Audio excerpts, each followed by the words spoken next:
Welcome home. We are WNST, AM 1570, Towson, Baltimore. We are Baltimore positive, hoping that you're setting a spot on our dial. We've got baseball everywhere. Luke and I are headed to Toronto, Canada to kick things off before the Boston Red Sox come to town. We're going to be doing the Maryland Crab Cake Tour at Fadley's on April the 2nd. Come on out, say hello. That's Wednesday. That's the day of the second Red Sox game. We'll be down at Lexington Market eating the big fat crab cakes. I'll have some shrimp salad, and we will have the Magic 8 balls to give away. I will be wearing this jersey on opening day. My guest thinks that number 11 was his jersey because it was. It came before him that I would have this jersey. Doug DeCinces, where have you been all of my life? I have your jersey somehow from like 1976. So the orange, somehow they put Aparicio's name on it. I found it in my size on the internet, $49.99. It's a bargain. How are you? I'm doing great. I love that I had that number because your dad was my manager in Venezuela for a year, and I He's my got that. cousin, but okay, but now I want to know. You played for Zulia? Do you play for Aguilas? No, I played for Barquisimeto. Oh, That was okay. the So one. That was the one year he was there at Barquisimeto as a manager. what was it, 75, 4, 3, 2? Where were you? 73. Ray Miller was the assistant manager. Burleson was a shortstop. John Lowenstein was on the Brother team. Lowe in Venezuela? Oh, all hell broke loose there now. Come on. He was my roommate. We had some funny times. Oh, are you in touch? Because Lowe keeps in touch with me. He is the biggest celebrity in Baltimore that because of Angelos and the exit, he's never appeared. He's never come up for air. He's never sure. I know he's out in Vegas because he writes to me on my birthday and tells me he loves me. But I haven't talked to Lowe in 25 years. I haven't talked to him in a long time either. I would love to. Yeah, I think the last time I saw him was when I was back in Baltimore for something maybe 10, 15 years ago. I don't know. Well, he is a legend here from his exploits on home team sports. Doug, how are you? I'm just trying to reach out to people, and I have this weird history with you in a way you don't even know about. In 1977 or 78, I was in Eastwood Little League, and we had a big ass banquet down on Dundalk Avenue at the Teamsters Hall, and in walks a strapping Doug DeCinces in a beautiful brown leather bomber. You look like you were ready to go out and paint it up disco style in 77, 78, but you were wearing my cousin's jersey, but you were the Oriole that came to our Little League banquet when I was a boy. I have a picture of you on a Polaroid. Really? That's crazy. I'm going to That's send it to you. crazy. Did you do a lot of that? Because players don't do that anymore. I mean, we love Gunnar Henderson, but he's not coming to your Little League here. The Orioles did that work in the 70s. I know this to be true because I saw you there. Cal Sr. was at our church night at Our Lady of Fatima. We had a sports night. I mean, that was something you did when you were a player. Absolutely. The Orioles were really good about that, and I was a strong believer in going out. I mean, heck, I have a story. You'll love this. I had, believe it or not, Don Drysdale and Willie Mays attend my Little League opener, and they spoke at the opener. Now think about that, those two guys. And I sat there and listened, and from that point on, Don Drysdale was my idol. And of course, Willie Mays, I knew who Willie Mays was, but obviously I really know who he is now. But I just knew him as a villain with the Giants. But uh, a couple of weeks later, I'm driving home with my dad after a Little League game, and Vince Scully was on the phone on the radio, and he's talking about a player named Dal Maxwell. And he said he works construction during the off season. And my dad's a general contractor and has his own business. And I turned to my dad, not forgetting what Don Drysdale told me that day, when he spoke. He goes, if you love it, you can go do it. And I love baseball. And I told my dad, I said, Dad, I know what I'm going to be when I grow up. 9 years old. And I said, I'm going to be a professional baseball player. In the off season, I'm going to work for you, just like Dal Maxwell does. I think Maxwell was playing for the Cardinals or something. I'm dating myself, obviously. But Um, I had his baseball car. I'm an old baseball guy. I okay. mean, yeah. Hey, so interesting enough, I'm driving to the 1979 World Series. I'm driving, and my dad's sitting next to me, and he turns to me and says, "Do you ever remember telling me that you were?" And I stopped him. I said, "Going to be a Major League Baseball player and work for you during the off season?" And he goes, "How'd you know that's what I was going to say?" I said, "Dad, I've never forgot that." And that's what I did. I went home, at the end of the season and worked construction with my dad. Mhm. And that was a story from Don Drysdale from a little league. So now I'm going to circle back why that's important, because I never forgot it. Okay. And I always, even to this day, when I go out and speak, I tell kids, look, not all of you got a chance to make it, but if you believe in yourself and this is what you want to do, go do it. And if it doesn't work out there, find something else you want to do and believe in it and go do it. And that was kind of my mantra all the way through. I just never forgot that. So going to speak to Little Leagues was something that I always did, even when I came out and got traded to the Angels. See, I see Don Drysdale. I remember like Wes Parker was on the Brady Bunch in the 60s in LA. What I mean, you really are a child of all of that, of the Dodgers coming to LA in the early part of your childhood. Where was your little league and what years were that? I mean, Drysdale was, they were selling baseball in Southern California then too, Yeah. right? Yeah. The Dodgers came in 57, I think it was. And I was 9, so it was 1959. And obviously, the Dodgers that year later went on to the World Series. Little Louie almost took it away from him in 59. They I tried. remember that. They I tried, you remember know. that.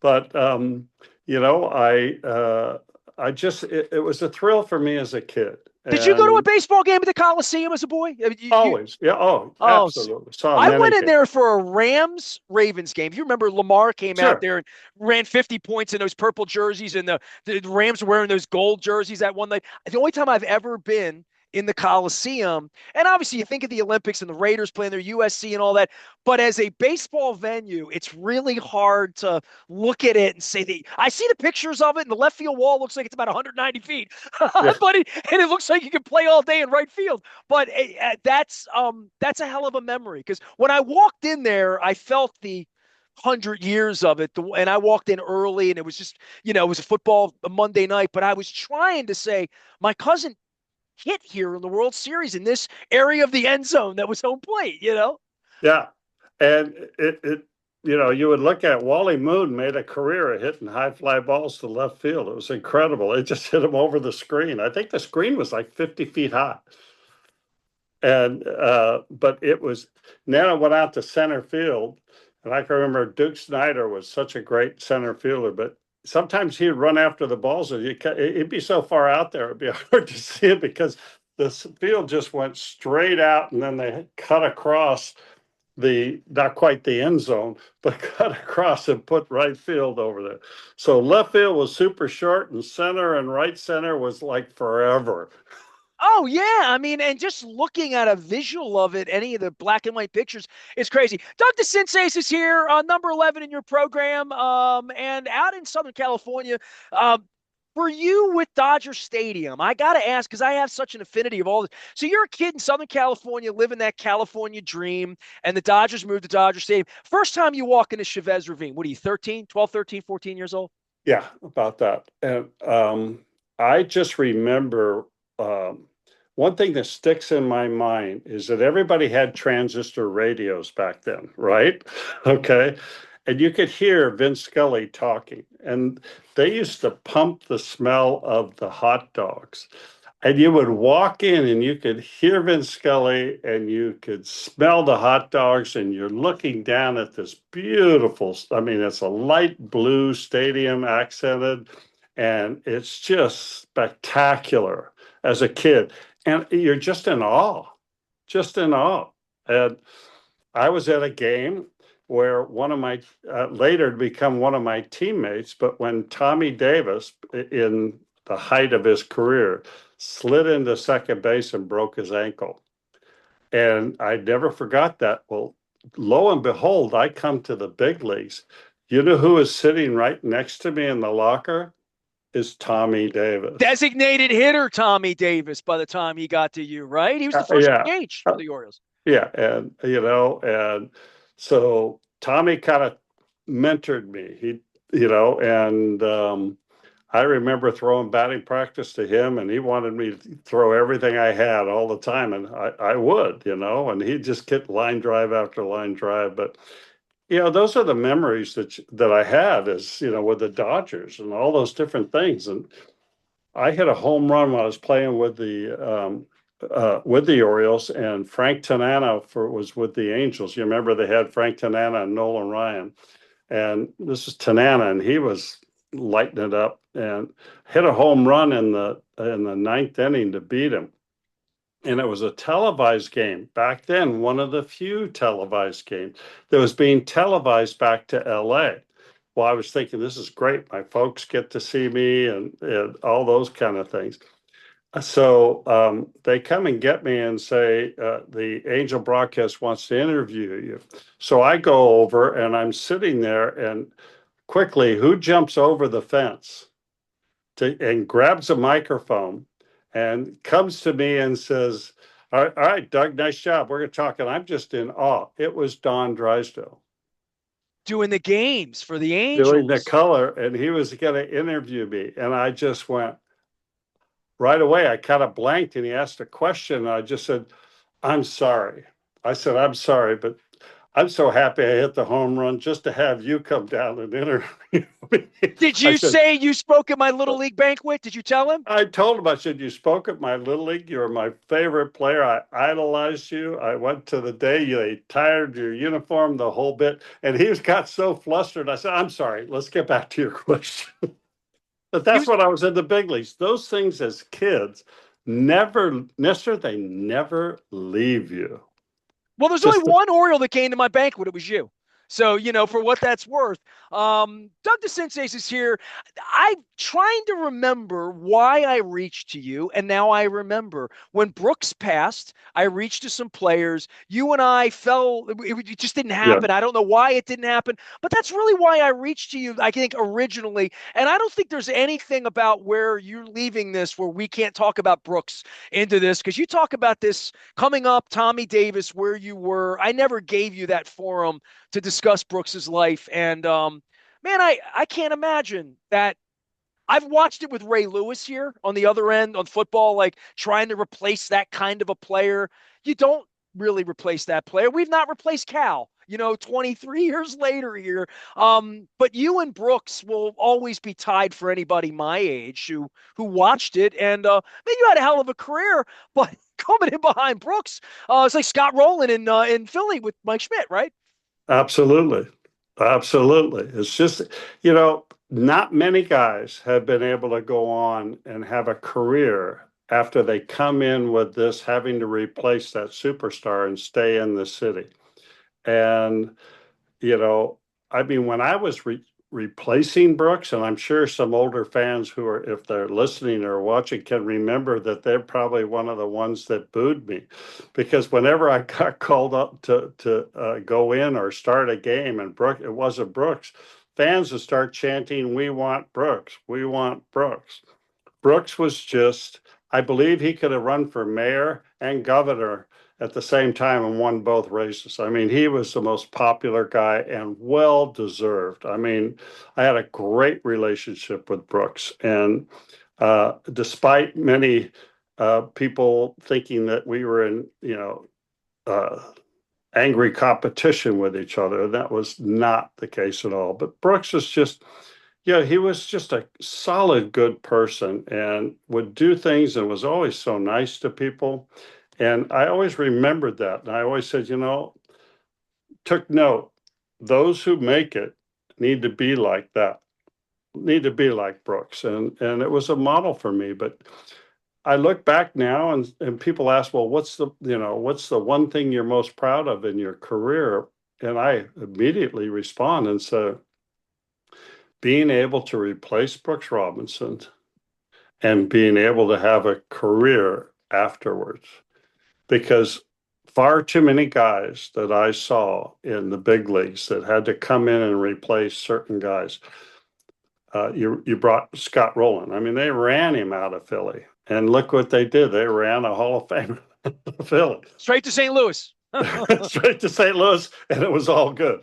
And in some ways, I felt like when I went to the Angels, I felt like, okay, that's behind me now. But the fact was, I was proud of myself to be able to, go through it. There's one time that the fans are booing so bad and everything. Earl came up to me and he said, "I'm going to take you out of the game. I don't want you." And I looked at him and said, "Over my dead body, you're taking me out." Because he was afraid that my career it was a stepping. He thought this was going to be a breaking point in my career, and it was. It was the point where I said, "No way."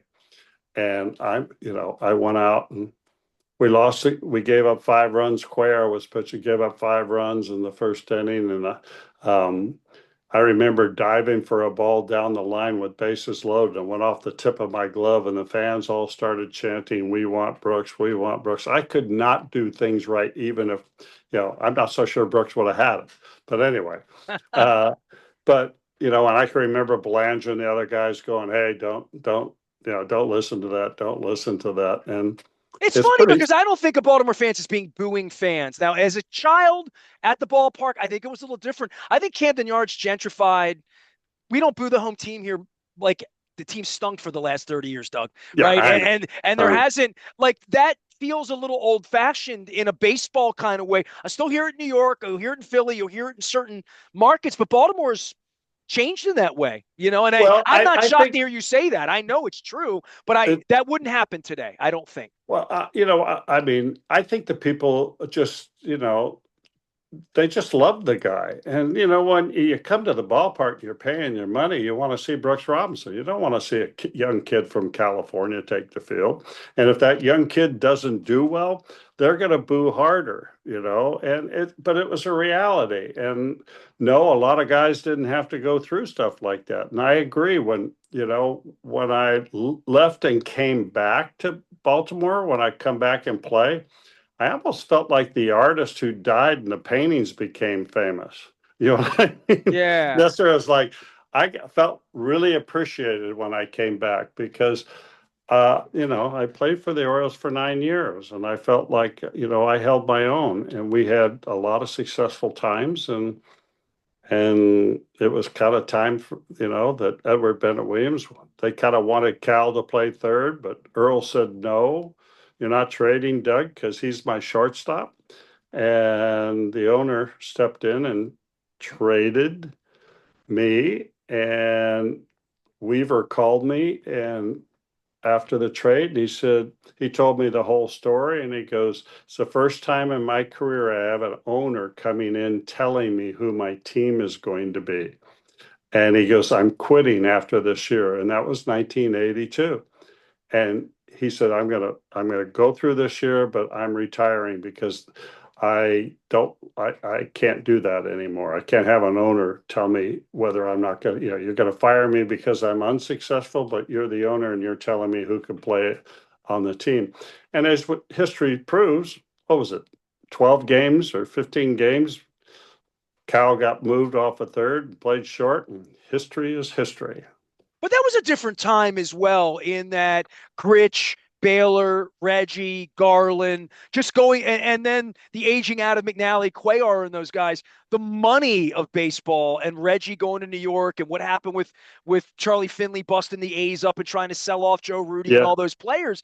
Like all of, I mean, I was a kid during that period of time, but um, you went to a space where it was an all-star team by the time you had gotten to the California Angels at that point. But that was the Angels and Autry were a little late to the party to spend money. That was going on with the Yankees in free agency, and the Orioles were not a player in that. And certainly the finances of baseball were very different at that period of time. Definitely. The financing was incredibly different. TV hadn't taken off. Media hadn't taken off like it is today.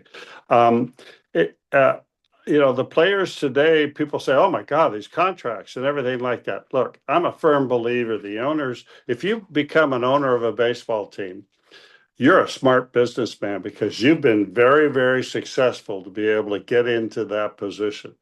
And these guys aren't going to write contracts and sign different guys if they don't feel it's the right thing for them to do financially and improvement for the team and the fans and everything. And you see some things today that happen and you kind of scratch your head. But back then, Nestor, back then, I can remember, who's Ted Turner was signing guys to come to Atlanta. And I was like going, oh my gosh, they gave that guy that much.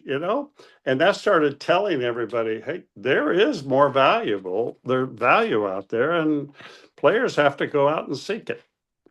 DeCinces is our guest. Longtime Oriole, Anaheim or California Angel have at it. I tried to reach him during the Brooks thing, and we wanted to talk about that. Hey, it's opening day. It's a big week around here. We'll have a little fun, tell some stories. I've acquired this orange Aparicio jersey, and now they're wearing the old whole oranges, something you didn't even wear. It was so ugly in 71, they never brought it back again. They're bringing it back here in a couple of weeks. The Why? 79, Why? they want to look like pumpkins. I don't, what's ugly gets pretty again, right? I mean, I guess the 79 Orioles, I must talk to you about the 79 Orioles. This is a very special team in my life. I was 11 years old.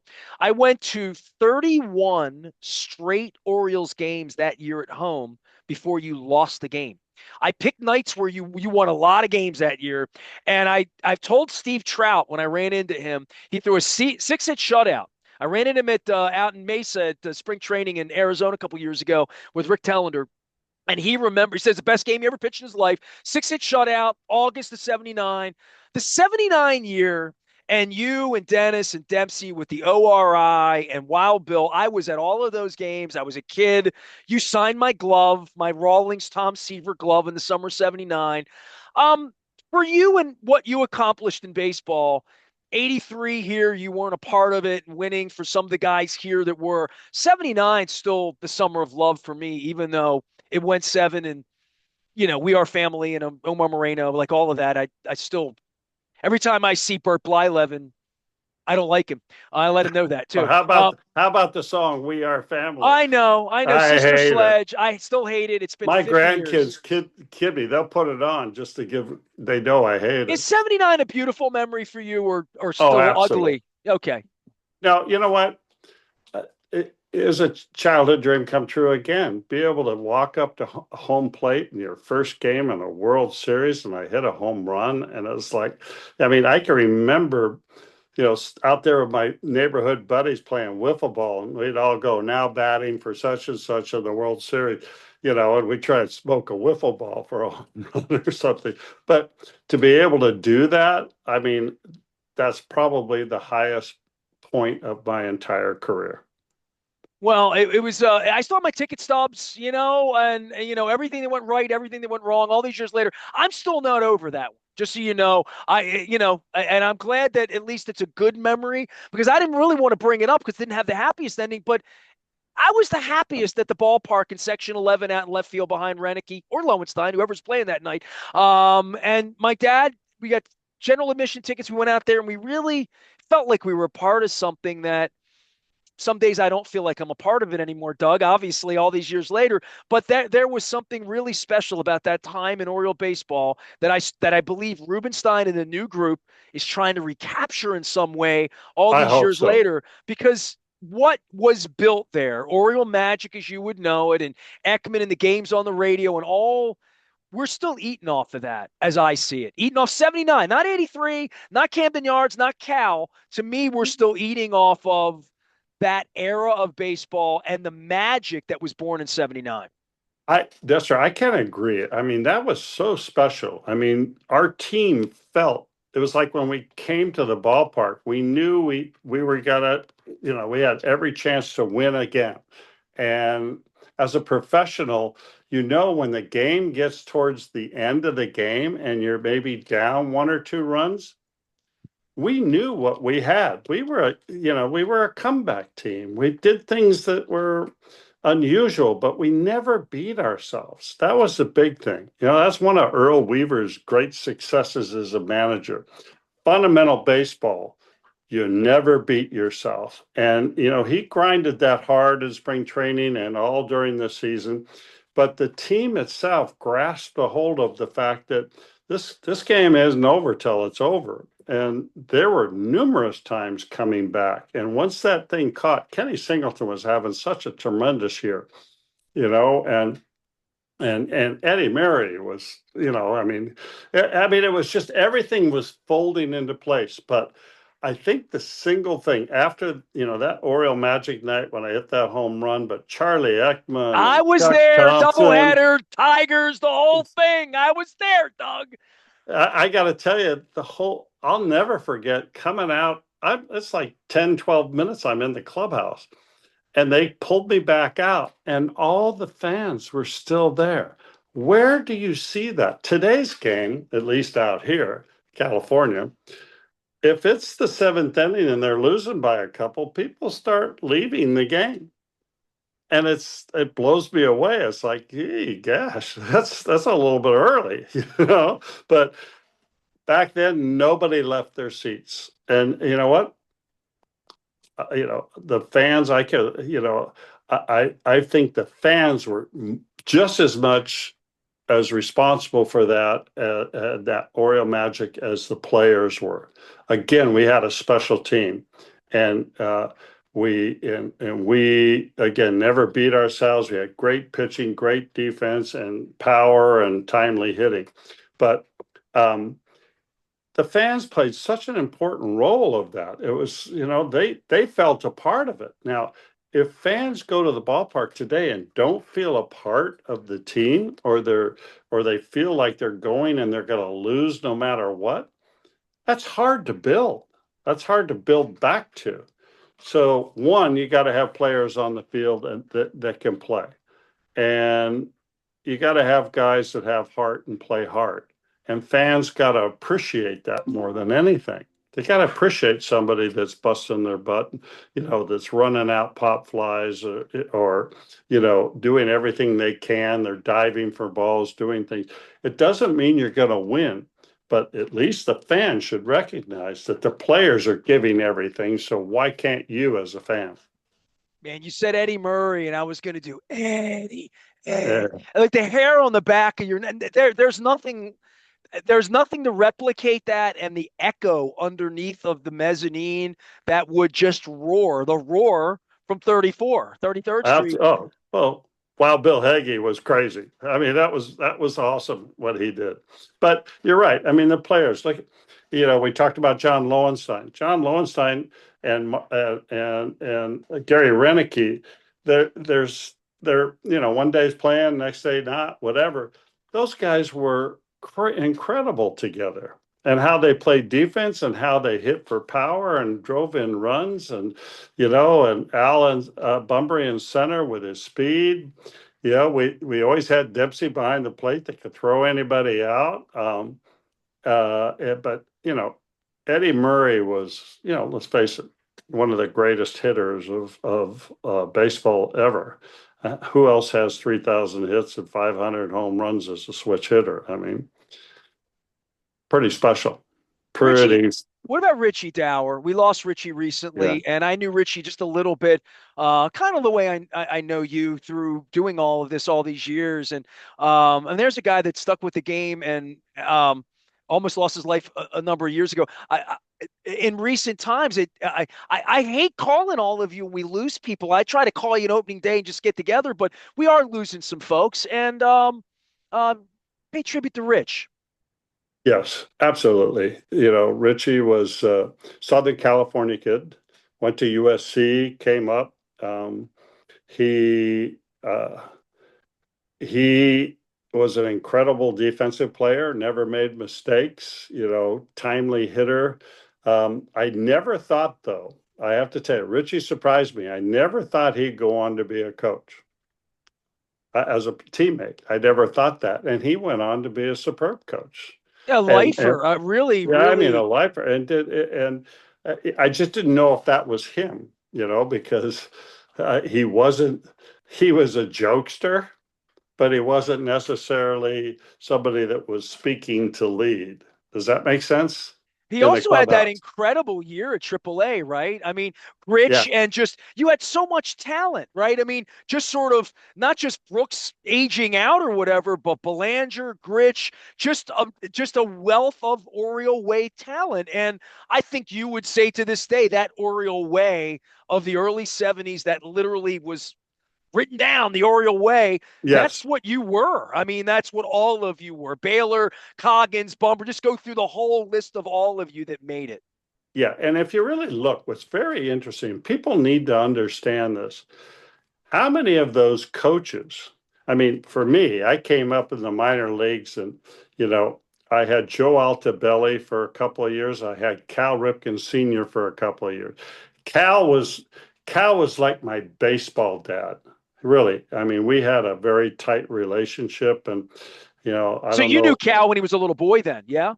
Oh, yeah. When in Asheville, Cal Jr. would come when he got out of school and stay with his dad, and the family would come as well. My wife used to drive and drop Cal off at his little league games because Vi was busy doing too many other things. But Cal Jr. would stand next to me, and Cal Sr. told Jr. to say, "You stay with Doug. You take ground balls with him every day." You just stay with him out there in the field. And he would come and sit next to me at the locker waiting for me to go back out. He's 13, I think it was, something like that age. Uh, and so, I had a tight relationship with the family, with all of them. Well, it's no wonder you're all so close. All the, I mean, Rick's still here, Palmer, just the Oriole family and the Oriole way of that period of time, and the fact that I mean, I feel like you left earlier than you did, right? I mean, it feels to me like you played an appreciable amount of time in California. Same thing with Baylor and Gritch. Feels like they were there a long time. It feels like all of you were here longer than all of them were here, and to be a part of, let's say, Flanagan, McGregor, the trade, all of that happened. Some guys in and out at various points disappeared, but that core that Earl Weaver held together, that a lot of them made it to 83. You weren't one of them. You were gone by then. But that period of Oriole baseball, we talk about college basketball now in the portal. Guys change every year and stuff. Being an Oriole fan during that period of time wasn't just about collecting baseball cards and whatnot. It just felt like there was a whole era of knowing all of you for a number of years. There was a real system the Orioles built here. I couldn't agree more, Nestor. I mean, let's look at the coaching staff. We had Billy Hunter and Jim Fry. You had George Bamberger. You had Herm Starrett. Billy Yeah, Hunter. that's why I said Billy Hunter Oh, was the right. Oh, first I'm one. sorry. Yeah, Billy Hunter They was the all first one. managed, though. Hunter managed in They Texas. all Fry went went to on. Chicago, right? They all went on to be successful managers. What does that tell you in baseball? When outsiders see all this talent and these coaching, and they go in and grab those coaches to make them managers because baseball recognized that there was something different in Baltimore and that Oriole way, and they wanted part of it. And so that's why those guys got hired and went other places, and they managed for a long time. I was really happy to see Ray Miller come back and be a manager. I know he coached and did all these things. He managed in Minnesota for a long time as well. Um, but I mean, Jim Fry was. I mean, he managed for the Cubs and the Royals, and I'm not sure who else. But Billy Hunter was Texas, and I'm not sure where else he went. Bamberger went to Milwaukee. Milwaukee, Yep. yeah, Yeah. and did a phenomenal job with that team. I mean, took them to the World Well, Series. we sent players everywhere too, including you and Gritch and Baylor out to California to try to win. And Doug DeCinces is here. I do want to talk to you about current and being an ex-player. You're always a player. You're out in California. I've seen pictures of you and Fred Lynn show up and doing different things in Anaheim and what's going on with that franchise there during the Otani era. And obviously, Mike Trout's a special player as well. You're still doing things and giving back. You mentioned me before you came on. Don Baylor's a part of something you guys do, but the part of being a former baseball player, not a Hall of Famer, but in a Hall of pretty good, that you've had a life, and you've done well for yourself in business, that you can give back and do good things. Absolutely. Again, I'm a firm believer that just that, maybe I was just raised that way. My folks were involved in philanthropic things, and but I've always felt like uh, it's such a gift to fulfill my childhood dream. I got to give it back, and Donnie Baylor. I had a golf tournament for March of Dimes for 10 years. And then after that, I switched over to what's called Orangewood as a home for abused and neglected children. I ran that for 20 years. And recently, I just finished my 10th year. Unfortunately, I took over with Bobby Gritch. We co-chaired it, but Donnie Baylor passed away from cancer. But he had a tournament for cystic fibrosis, and a lot of people don't know what cystic fibrosis is. But my grandson was born with cystic fibrosis, and I played in Baylor's tournament for I don't know, 20 years or something. And then all of a sudden to get the phone call that my grandson has it. And he's doing great, by the way, now because of all the funds that have been raised and the medicine that's been developed. And she's, it's something that affects their lungs and pancreas. And he's on a varsity basketball team on Mater Dei out here. I mean, he's running up and down the court. Phenomenal. But um, Bobby Grich and I took over for Don Baylor when we just had our 10th, the 45th annual Don Baylor Memorial Classic, we call it now. But, that's a long time. And guys from the Orioles, maybe it was the Oriole way. Maybe it was the fact that, you were lucky to be there and you appreciate it. And I know the Angels battle drastically just to get any of their players to sponsor anything. And I think it's just the way of today, and I don't understand it because I went out looking to say, hey, we need another player to, take over. And the Angels, we went to the Angels and said, is there somebody that, a player that can do this? The answer was no, nobody's interested. Well, the alumni, of the Orioles has always been strong, and the Ravens have Strong built their thing here. I think you know about the Colts traditions here. When you showed up here, I'm sure you crossed paths with Johnny U and Artie Donovan. all the I time. I think Bert Doug, Jones, Bert Jones was my neighbor. We're still friends. We talked just the other day. one of the greatest guys ever, Burt Jones, right? I Yes. mean, but that just you even saying that it makes everybody here that would hear this smile of that era. But I do think there's something about Baltimore in that era and in my childhood that led me to own a radio station for 30 years, to pimp these teams and try to make it. But they don't care like you cared. And that's one thing I'm saying to the Rubenstein people. And here's one thing I'm going to say. I'm going to leave you with this because you've been very generous with your time. And Doug DeCinces is here, everyone. Love him up. The original number 11, not really. He was not the first one, but he wore it better than anybody else. I want to say this to you because I don't know if you remember this or not. And you can blush if you wish. You can deny it, but it happened when Bob Ehrlich ran for governor the second time, and I am not a Republican and I am not a Trump supporter, and anybody that listens to this knows this, but I supported Bob Ehrlich, and he did a sports night to raise money out at Martin's West, and you were a part of it. This is in the 06, 05, 06, 07 era, and I had just done Free the Birds on Angelos. And at that time, I'm taking heat, right, from people about this and that and what my intentions were, which were the same, which is fix the team. I'm tired of last place. I'm on the radio every day. I'm running complaint. I'm the complaint department here, taking phone calls for the Orioles for 12 years. So they hated me, like all of this. So I do Free the Birds, and some people came up and said really nasty things to me that had been on Angelos's payroll or this or that. In general, I walk the streets and I'm more proud of that than anything I've ever done 19 years later. But you, and I don't really know you, but you came up to me at Martin's West that night, and amongst a bunch of players, there were a lot of players. I remember Howard Stevens from the Colts was there. There were a lot of players supporting Bob Earl like this 20 years ago. And you said to me, keep up the good work. You were the guy that pointed in my chest and said, I saw what you did with Angelos. Keep the pressure on him because this needs to get better here and they need to be challenged. And Doug, I don't think I've talked to you in 18 or 19 years. I don't know if you remember that, but that meant a I lot do. to me. That meant a lot I to me. do. Oh, thank you. I'm glad it did because you know what? I have big part of my life is in Baltimore, and I want the Orioles to do great.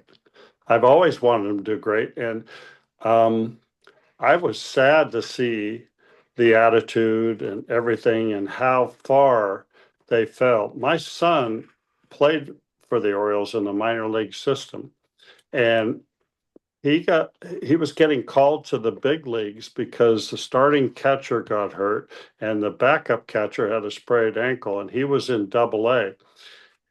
I happened to be there, and um and he sat in the clubhouse for 3 days because, as I found out later, that's when Ray Miller was a manager, Bruce Keeson was the pitching coach, Terry Crowley was the hitting coach, all teammates of mine, one I way or saw Crow another. recently, by the way. They put him in the Hall of Fame here last year, but I saw Crow about 3 weeks ago. Yeah. That's great. That's great. He's still betting the King ponies. of He loves swing, them. king of swing. That's what we called him. But uh, just to see how far it had fallen when the owner stepped in and said, basically told Ray Miller, he said, "You guys talked me into spending $48 million on a starting staff. I'll be damned if I'm going to have a rookie catcher catch him." And my son was coming up and, was hitting 320 and had 11 home runs and a bunch of RBIs and everything, and rightfully deserved to come up. He sat for 3 days, never left the clubhouse, and they traded for a backup, a like third string backup catcher to come in and catch because he was a veteran that had a little bit of time. And it was disheartening to see, because if you run a minor league organization like that, where none of the players feel like they got an opportunity, and you don't have solid coaching, solid things through the whole system, how do you expect to win? It's very difficult. And if anything, I've seen the greatest turnaround recently is the players that they're bringing up. And for me, I mean, you look at the guys that they're signing. Hold on a second. You're looking for the guys that they're signing, and I mean, these guys are great young players. They're going to make a difference, and hopefully, those guys, they set the pace for the whole organization to recognize you work hard, you're good enough, you're going to come up here and play. I mean, your shortstop, your second baseman, the futures, your catcher, the pitchers that they're bringing up.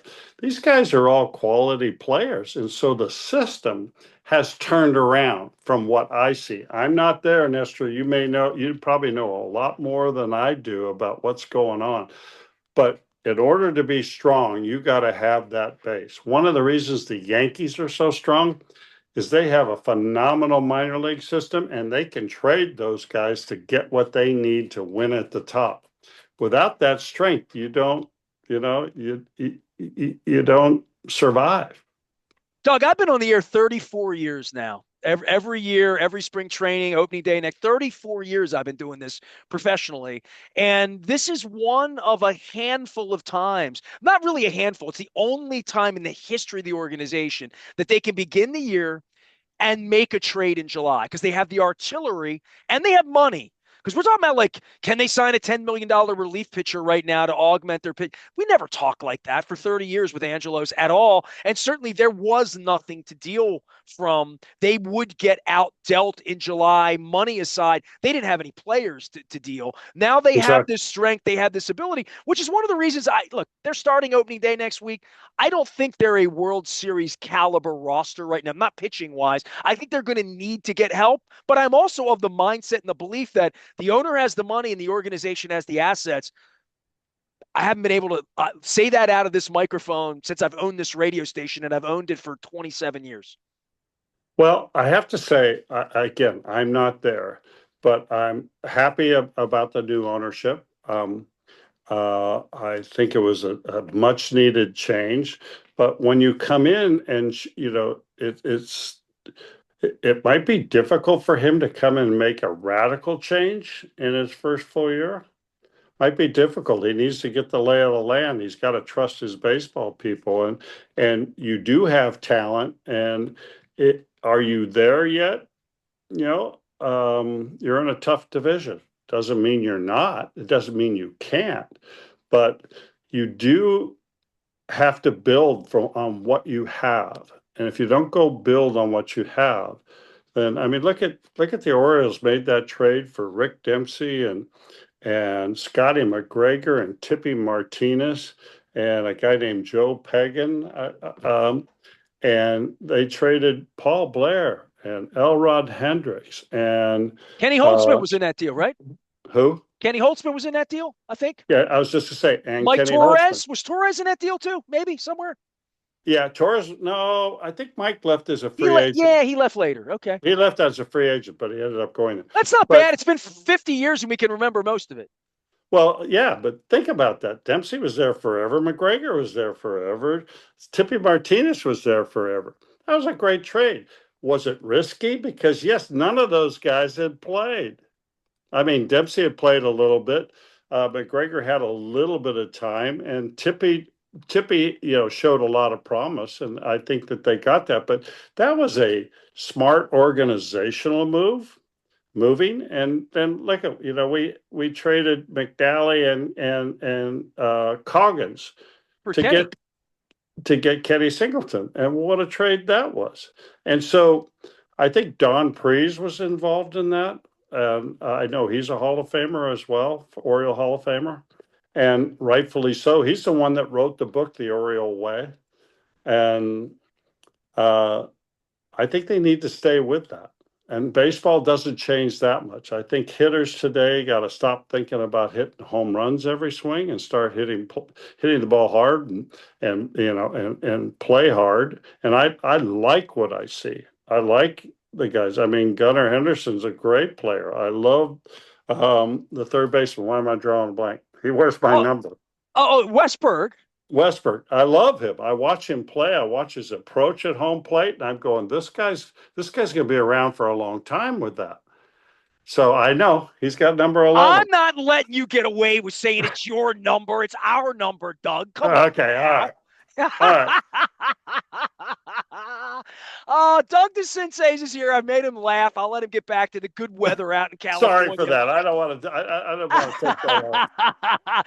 Doug DeCinces is back with us. Always a pleasure, and it's been too long. And I'm appreciative of all the relationship. This fun little thing we have where I call you and you get to come on here and talk a little baseball and live some memories with me.